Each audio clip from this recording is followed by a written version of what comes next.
Now, last week you told us it was endorsement or bust for the campaign. You didn't get it, but are pressing on. Would you have gone forward if the GOP chair had not released candidates from their convention pledges?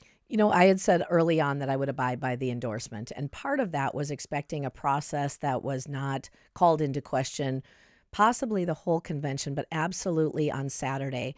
I think it's also important for people to recognize it wasn't our campaign that brought that forward. We were watching numbers, of course, but the state party called our campaign and the Qualls campaign into a closed room, laid out a bunch of papers, and they said, we have a problem here. So it was nothing we brought up. I will tell you, though, that brought into question, is this going to be a fair endorsement? But outside of that, it was the chairman's letter that came out yesterday that really made it possible. Is the endorsement process outdated? I really respect the grassroots. I've always had the honor of both seeking and receiving that endorsement. I believe the grassroots matters and their input, but seeing what we saw on Saturday, even going back to other complications and other conventions, I think that people are going to be taking a hard look at this. I have heard, Clay, from people all across the state, some that I never expected to hear from, saying this process is broken. This is from Saturday night, that we need to put this before the people of Minnesota and give conservatives across the state an opportunity to participate. Now, the primary has traditionally been a tall order for unendorsed Republican candidates. I think the last one to defeat an endorsed candidate was Arnie Carlson in 1994, and that's as he sought the term as governor. What makes you think the conditions are ripe to defy history this time? I think the conditions are right because of what we saw and the ability. When you think through Arnie Carlson, they weren't using social media to explain everything, in the moment by moment. And I think that's why our campaign, myself, Ryan Wilson, my running mate, and various people across the whole campaign, we're hearing from people all over the state saying, we're here and we want this different. We want to go to a primary, or we weren't able to attend convention for whatever reason, either not selected as a delegate or maybe a graduation, something else. But people wanted to see this different. So I would say going forward, I think this is a pivotal moment for endorsements and the impact they can have in the state of Minnesota. Some voters seem to want a fresh face, someone new to politics. Why should they go with someone who has been in office and in a high office at that? Yeah, my time in the legislature, as you know, has gone rapid. 4 terms in the legislature and then serving as Speaker of the House. What I would say, though, is I have the needed experience to be able to hit the ground running day one, understanding the process, but also I have that vision for hope and a change for Minnesota. My running mate, Ryan Wilson, did run for state auditor in 2022, came 8,000 votes short, but has never held elected office. The other thing, think about this. If it is a 90-degree day in the summer and your air conditioner goes out, are you going to call somebody to come and fix your air conditioner and make sure they've never done it before because you need an outsider? Or are you going to say, hey, I want somebody with experience to come and help me out in this? That's the way I look at our state, is we need help right now. And what better person than myself to hit the ground running? I'm born and raised Minnesota, dedicated to the state. I've been here the whole time. I haven't been serving in another capacity. Minnesota matters. Kendall Qualls, the endorsed Republican candidate, is pretty frustrated that you're moving forward. How do you respond to that, and what is the clear divide between you and him? The clear divide is that I've run 7 races, 4 for the legislature, 3 for school board, the first one being a write-in, and I won. I've never lost a race. And so my eyes are on winning that primary August 11th and beating Amy Klobuchar in November. So he's frustrated that you're pressing on. I guess that would be a great question for him. I am the best one to lead this state, and that's where I am absolutely focused. Is the primary going to get ugly? You've watched me over my time in the legislature, even in the most intense and unexpected times. Think when we were in the full minority back in 24 and that horrible last night with the 1,400 page. You've watched all of that.